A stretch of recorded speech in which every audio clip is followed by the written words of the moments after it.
Do what thou wilt shall be the whole of the law. Love is the law, love and your will. What I'm actually going to speak about today is fairly basic. It's an introductory class to Thelema. I suppose most of you are already fairly knowledgeable about it, so some of it will seem very basic, but I think you will manage. In this talk, I will attempt to give you a fair introduction to the Law of Thelema. That is, I want to try to give you some idea of how Thelema places itself historically, what its understanding of man and his relationship with nature is, and its ethics or way of life, and it's basically, its system of theurgy and thaumaturgy, or spiritual attainment. So, what is the Law of Thelema? I think many of us come here to basically get an introduction to magic, but what I think is important is that in Thelema we regard it as this. If there is one thing in magic, one kernel of truth that remains when all the sophistry and humbug of the occult sciences have been removed, it is not really, as many people seem to suppose, to converse with angels or, for that matter, evoke demons. Rather, it is the fact that throughout the entire history of mankind, there has existed a certain society of masters that has taken an active hand in the evolution of our world. This group of men and women, known as the Great White Brotherhood, pledged themselves to assist mankind in taking the next step at every critical point of its history. Consequently, we see them sending forth certain messengers at these pivotal moments, prophets that would declare a law which would basically indicate a new way of attainment and a new way to organize life as we know it. And basically what they tried to do with these messengers was to issue forth a new lesson that was in line with the current evolution of mankind at that moment. Of this, history has recorded at least 7 great men that our doctrines has the following to say about. First, we had Lao Tse, the fabled founder of Taoism, whose word was Tao, which Crowley thought described the secret going of all nature. Second of all, we have Gautama, the instigator of Buddhism, whose word was Anatta, or no self. Krishna, the wondrous awaiter of the gods in Hinduism, whose word was Aum, which of course in Hermetic sciences we understand as the conception of birth, life, and death, which basically follows the natural breath of life. We have Tahuti, the master of magic of Egypt, whose word was Amun, the secret self of every man and woman. He was also revered by the Greeks, as later the Hermetic sciences, as Hermes the thrice greatest.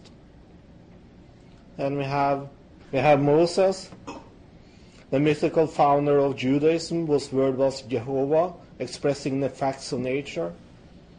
And then we had, of course, Dionysus, the originator of the cult of the slain god, and the basis of so many cults, the most prominent of them being Christianity. His word was Inri, which hid the secret word Iau, showing forth nature and the secret being hidden therein. And we have, of course, Muhammad, described by Crowley as a political instigator, basically sent forth to cut in half the cult of the slave god.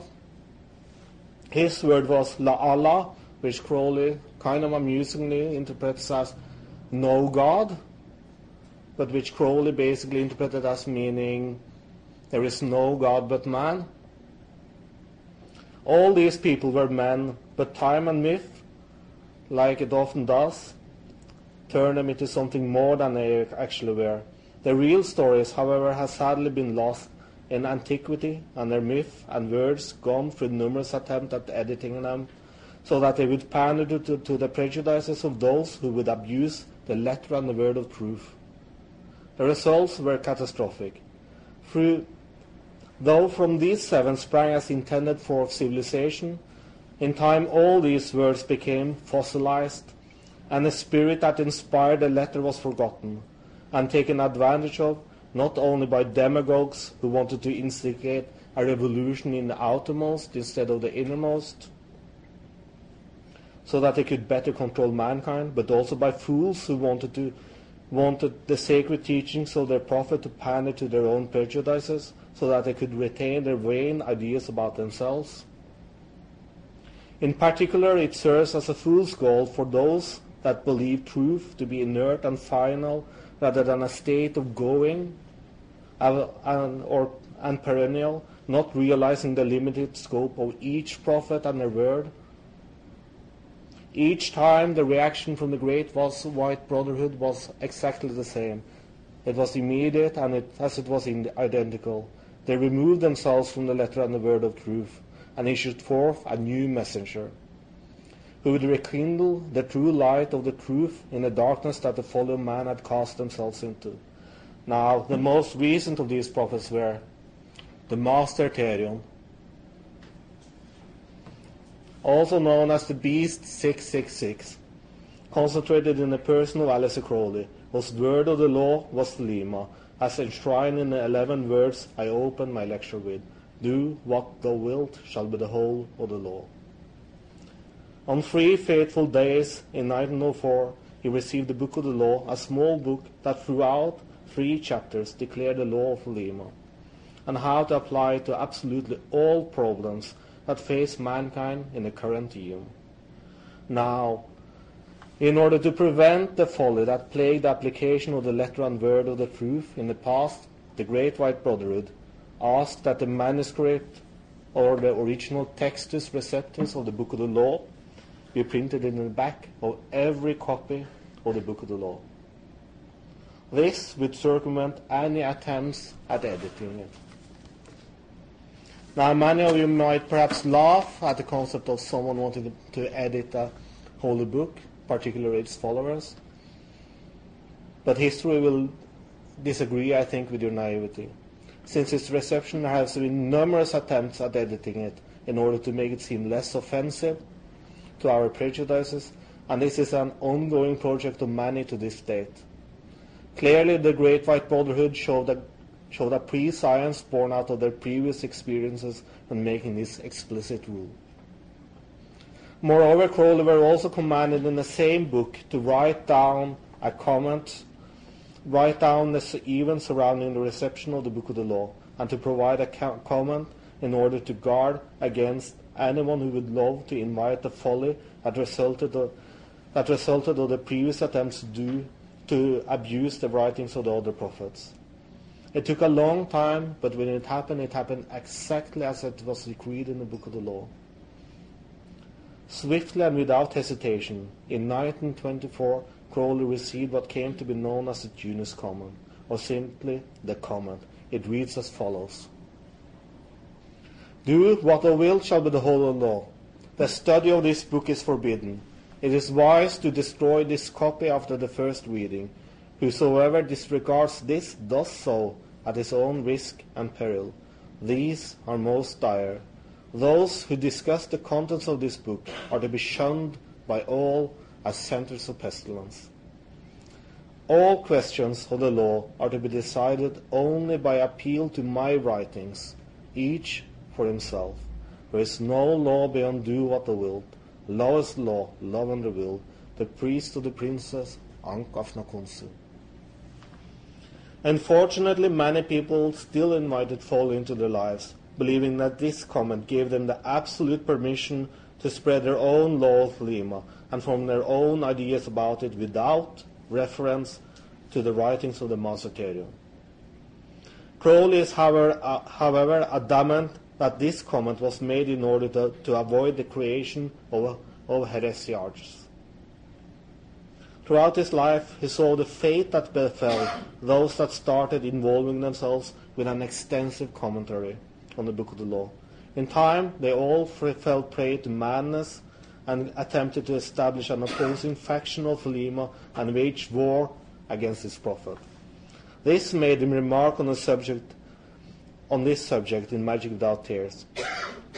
No further cavilling and quibbling and controversy and casuistry.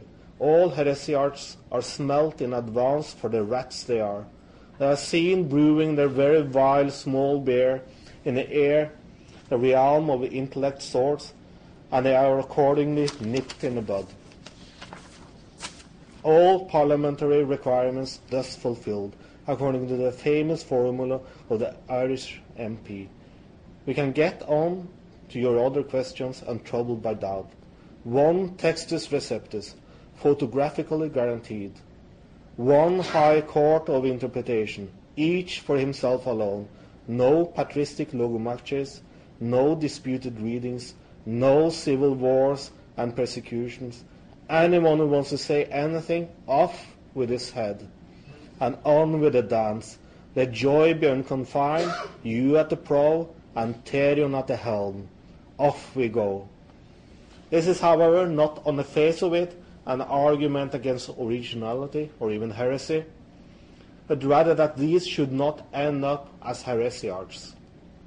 As the Master Therion wrote in his autohagiography, I think I have kept my head pretty square on my shoulders in the turmoil of the recent revolutions.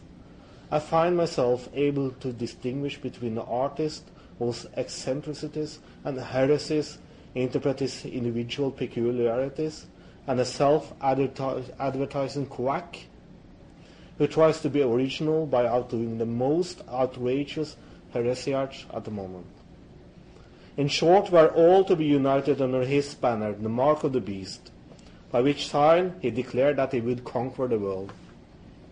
This means that obsessing as many people does over the contents of the Book of the Law is not really a wise approach to make, but they make it at their own risk and peril.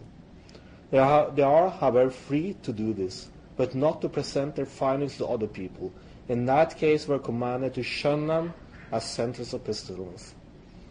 The reason for this is simple. Whatever insight you may glean from the Book of the Law is for you and you alone, and can but describe your own relationship with this sacred book.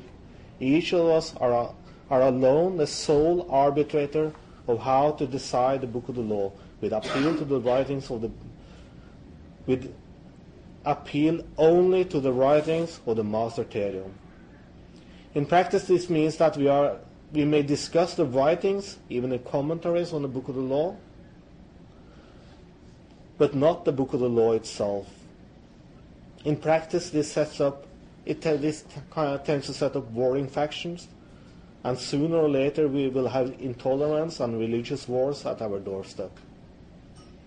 As always, the law justifies itself in providing not only the utmost liberty for every man and woman to find their own truth and relations to the Book of the Law, but also the strictest bond in the sense that we are all to be united under the banner of the Beast 666 and present his teachings to the world, being free to reject or accept them in accordance with our own insight and obligations. This is a good thing, for as Crowley writes in one of his commentaries to the Book of the Law, I comment on this book, lest there be folly, for many are the secret sayings and obscure in the text thereof.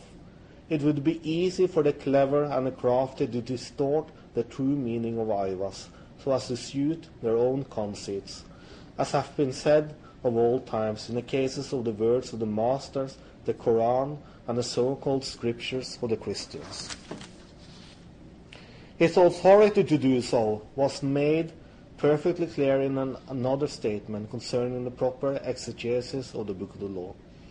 I lay claim to be the sole authority competent to decide disputed points with regard to the Book of the Law, seeing that its author Aivas is none other than mine own holy guardian angel, to whose knowledge and conversation I have attained, so that I have exclusive access to him. have duly referred every difficulty to him directly, and received his answer. My award is therefore absolute, without appeal. Having now laid bare the rules of the game, I will now attempt to give you an introduction to the teachings of the Master of the Aeon on the Law of Thelema, leaving each and every one of you to either accept or reject, or even become inspired by it in accordance with your own insight and obligations. It is written that the law is for all, and consequently we see that the Master Aeon declare in a comment called D that the book of the law shall be the law for all of mankind. That is, the law of Thelema is to be promulgated and established as a chief rule of conduct in his Aeon, as expressed through do what thou wilt, and the rest of the book of the law being a sort of a commentary which describes the application of the law. Thelema means, of course, as many already know, will, and was originally a phrase used exclusively to denote the will of God in the Greek Bible. Consequently, we find the Master Aeon declaring that those that accept this law, that is the book of the law, are to be called Thelemites, provided that we understand the secret meaning of the word, for therein is hidden 3 grades of the order of Thelema, that describes the purpose we are fitted for. The man of earth, who is the adherent, the lover who gives of his life, and the hermit who gives of his light only to the law. By token of what the Master Aeon called the mystery of incarnation, which I will touch a bit more on further down, we are all kind of start out as the adherent.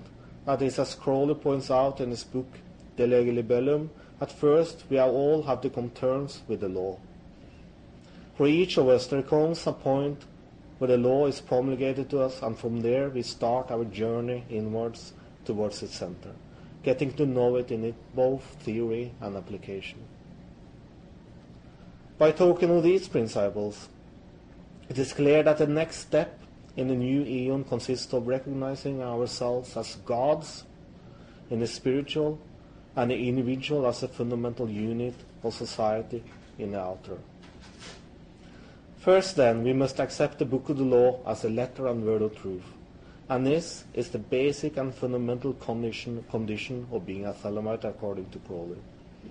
With this we adhere to the law, which opens up the possibility of either in accordance with our own nature, staying where we are, become someone who devotes one's life, or someone who devotes one's light to the law. This adherence does not, however, come without a cost. Because first we must renounce the slave gods of the old Aeon. That is, we must reject the vile doctrines of original sin and vicarious atonement of Christianity, the external creed of Islam, the superstitious practice of the Hindus and the Buddhists, the pacifism of Confucianism, and the Torah or law of Judaism.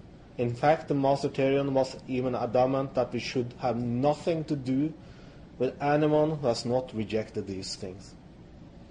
This negative act is to be followed by a positive act, and these are the central propositions from the Book of the Law that one must specifically adhere to in order to be called a Thelemite. Every man and every woman is a star. The word of the law is Thelema. Do what thou wilt shall be the whole of the law. The word of sin is restriction. Thou hast no right but to do thy will. Do that, and no other shall say nay. For pure will and a source of purpose, delivered from the lust of result, is every way perfect. Lovest law, love under will. Having done this, and being instructed in the law of Thelema, we may, the Master Aeon informs us, become a member of his church of light, life, love, and liberty. That is a Gnostic Catholic Church. I will also address the 2 other grades of the Order of Thelema under the ethics and the magic section.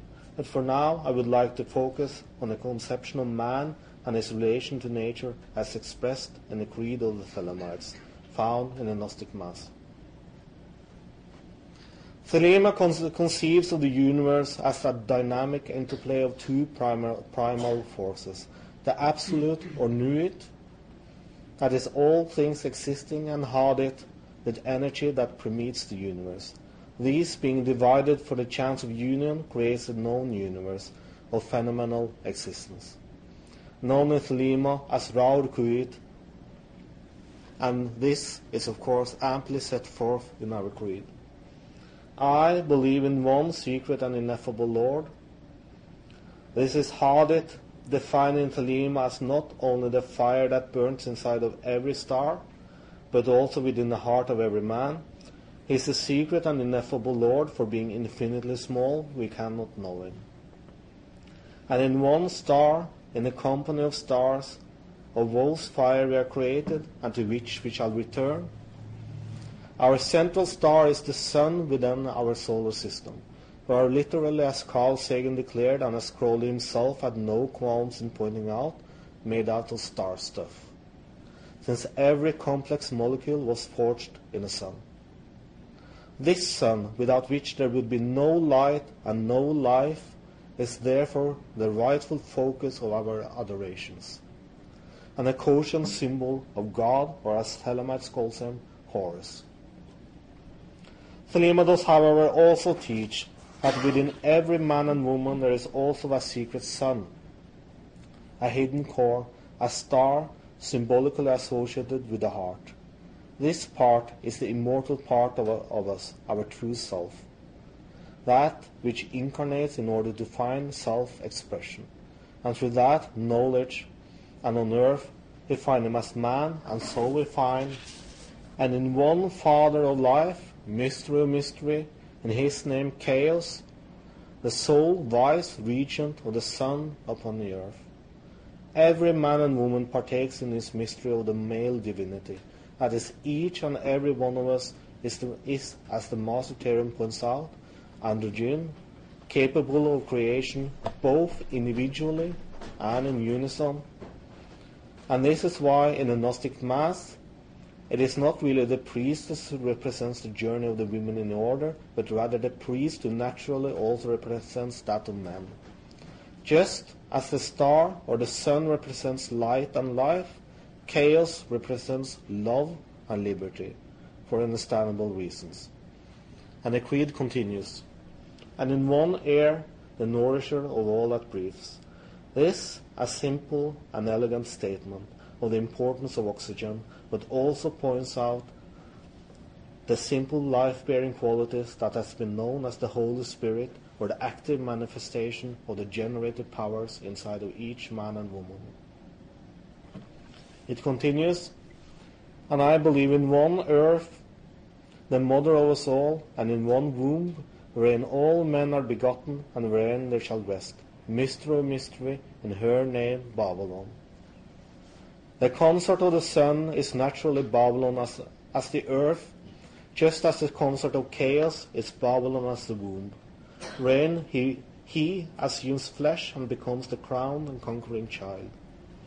And I believe in the secret serpent and the lion, mystery of mystery, in his name Baphomet. When chaos issues forth his magical light, also known in Thelema as the Ku, or the body of light, which is our own personal menstruum, through which our true self finds expression. And I believe in one Gnostic and Catholic Church of light, life, love, and liberty. The word of God's law is Thelema. All this finds, of course, its expression in the body of the flesh of man, but manifests through the law of Thelema in its fourfold glory. The law of light instructs us in who we are, the law of life in how we manifest, the law of love, how we evolve, the law of liberty, how we express ourselves. And I believe in the communion of the saints being those who have attained from the lowest to the highest and revere the generated powers in man. We pledge ourselves to the communion of the true church of all times and their gnosis or knowledge. And for as much as meat and drink are transmuted in us daily into spiritual substance, I believe in the miracle of the Mass. A literal truth, if there ever were one, on how man is able to survive and develop his faculties, both physical as well as spiritual. And I confess one baptism of wisdom whereby we accomplish the miracle of incarnation, and I confess my life one, individual and eternal, that was and is to come. Thelema teaches us that this star incarnates into the body of flesh again and again in order to find self-expression. In finding this, he also finds knowledge and increases his own being, retaining only the most powerful and important of the memories, and forming a trajectory that makes it possible to measure the position, direction, and the velocity of our will. The second grade, that of the lover, are those who give of their life to the Law of Thelema. That is, they learn to accept the Book of the Law as the supreme rule of life. This is very hard, as we will come to see, and most people will remain mere adherents, for whom the law will be merely a general rule from which they can guide their own lives. With what Saint Nietzsche referred to as the twilight of the idols, all the false ideals of the old Aeon were thrown out on the dust tip of history. One thing that, however, still remains true among all these ideals is liberty.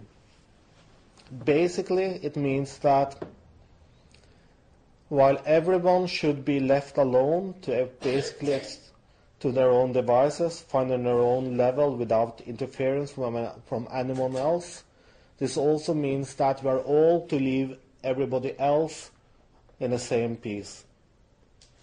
So basically this means that we're given the liberty to do basically whatever we want, as long as we do not exercise that liberty to infringe on other people's equal rights to enjoy their own life in liberty. This basically also means that, unlike in the old Aeon, where we have various dietary regimes, injunctions to live in small houses made out of cow dung, refraining from doing harm to others, and similar old Aeon superstitions, are no such artificial standards in the new Aeon. No longer do we have the safe morality of the herd, which treats man as cattle, and which presumes to have an opinion on how he should live his own life, be it on a sexual, spiritual, or ideological arena. In other words, absolutely all actions are lawful, provided that they not be used to infringe upon the equal right to a life and liberty of others. However, for someone who has accepted the Law of Thelema, it is not as simple as doing as you please. Rather, as we are taught, freedom with us remains the ability to attain one's stated goals. This necessitates, naturally, that at the very core of the ethics of Thelema we have self-discipline. That is the removal and mastery of all distractions. Quite simply put, we are to cultivate that which strengthens our will and remove that which hinders it. In fact, the Master Therion is adamant that someone who has accepted the Law of Thelema as a way of life start removing all frivolous friendships and acquaintances, know how much sleep and social interaction they need, and so on, in order to function properly, and in removing everything else, devote the remaining part of one's life exclusively to the great work which is basically finding out and giving expression to your own nature. Moreover, as Thelemites, we are pledged to not only fight for our own right to be who we truly are, but also that of others. And so we see the Law of Thelema manifested as a social code in Liber Os. Man has the right to live by his own law, to live in the way that he wills to do, to work as he will, to play as he will, to rest as he will, to die when and how he will. Man has the right to eat what he will, to drink what he will, to dwell where he will, to move as he will on the face of the earth. Man has the right to think what he will, to speak what he will, to write what he will, to draw, paint, carve, etch, mold, build as he will, to dress as he will. Man has the right to love as he will, take her fill and will of love as he will, when, where, and with whom he will. Man has the right to kill those who would thwart these rights. The slaves shall serve. As you can all see, the imperative here is that every man and woman has a fundamental right to be themselves and act accordingly, provided that their actions do not infringe the equal rights of others to do the same. This is a revolution of how to apply ethics, and one that is getting more and more important with the growth of the modern nanny-state and its various attempts to treating us not as individuals but as cattle. As Crowley wrote, "It was my original idea that the OTO be a sort of training ground for the AA. It was still in my mind that the AA represented, so to speak, the only thing worth doing, but recent initiations in connection with the new but recent initiations have changed my views considerably. The OTO has a perfectly definite function in connection with the new Aeon. At a time like the present, when individual liberty is threatened in a way to which history offers no parallel, a strong and vigorous order is required to guard humanity. The AA does this, it is true, but in a manner so beyond even your present conceptions that I think it only fair to give even the most commonplace of men a chance to cooperate peacefully." About this subject, I will be giving actually on Saturday a far more in-depth talk, which will basically go in-depth in how the training program of the OTO prepares one to live, basically accept the Book of the Law as a supreme rule of life. But now I'm going to the third and the final grade, magic. We can say that in all the basically what Western Hermeticism is focused on is what is usually referred to as the greater and the lesser mysteries.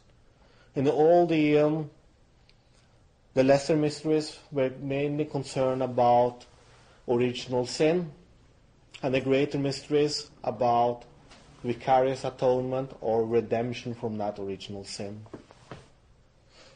In the new Aeon, of course, we basically reject those ideas. So, in the new Aeon, basically the lesser mysteries is about generation, that is the miracle of incarnation, or how we find self-expression and knowledge. And the greater mysteries is basically that of redeeming oneself, in the sense that we all become gods. So this is expressed through the formula 0 equals 2, which is mysticism, and formula 2 equals 0, which is magic.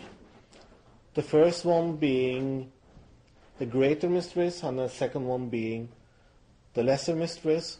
In Thelema we know them also as lux and nox, and the upright and averse, which I will also go a bit more in depth on Saturday. But basically we can say that since we regard magic as the science and the art of causing change in conformity with our will, we also have to realize that Crowley defines it as the science of knowing ourselves and our own conditions, and the art of applying that knowledge in practice or in action. So basically we can say that the two crises, as we conceive of them in Thelema, is the knowledge and conversation of the Holy Guardian Angel and the crossing of the abyss. One of them basically means that you become all that you are fitted for from your inherited biological and cultural inheritance, and And the second one basically means, we can imagine it like this. Thelema conceives of us as a star that incarnates in order to find self-expression. So in that sense, it is kind of static, in the sense that we all have a certain will to do. That is something that Crowley called the finite will. But as Thelemites, who aspires, to magick or to attainment, there is also something called the infinite will. We incarnate not only to express what we are, but we also incarnate basically in order to find knowledge. And the way we do this is basically by uniting ourselves with everything that we are not. So what we have then is a formula of the finite will becoming what you are, and the infinite will becoming what you are not. The first one is the formula of lux, or the upright formula, and the second one is the formula of nox, the averse one. The upright one is one that basically focuses on centering the person, centering the magician in the cross of the elements, so that he's balanced throughout all directions. The formula of the averse basically works by bringing him in out of balance, not in a sense of making him unbalanced, but basically making him realize that the balance that he had achieved was a false balance, because the true balance is one of going or eternal movement or change, which we are to identify. The first one, we become a perfect man, and the second one, we become gods. Now, Crowley wrote noted that just as the Routeux were consecrated as the serious order to teaching the Thelema as the way of life, the AA was basically the order that they chose in order to teach the way of attainment. The reason for this is quite simple. It's because, I don't know if you have noticed it, but occultists tend to like to talk a lot. They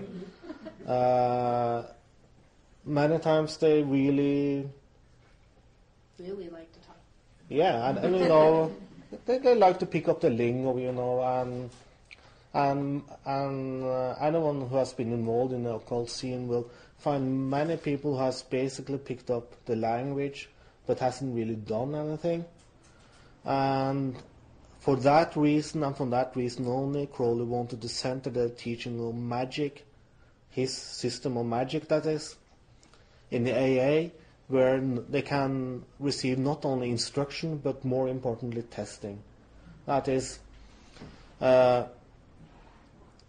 in order to pass from a neophyte to Zelator, you have to master the astral plane, and you are tested in this. In order to pass from Zelator to Practicus, you are tested in asana, and then in pranayama. Everything is tested. Otherwise, we risk basically, people running amok, which we often see in the occult scene.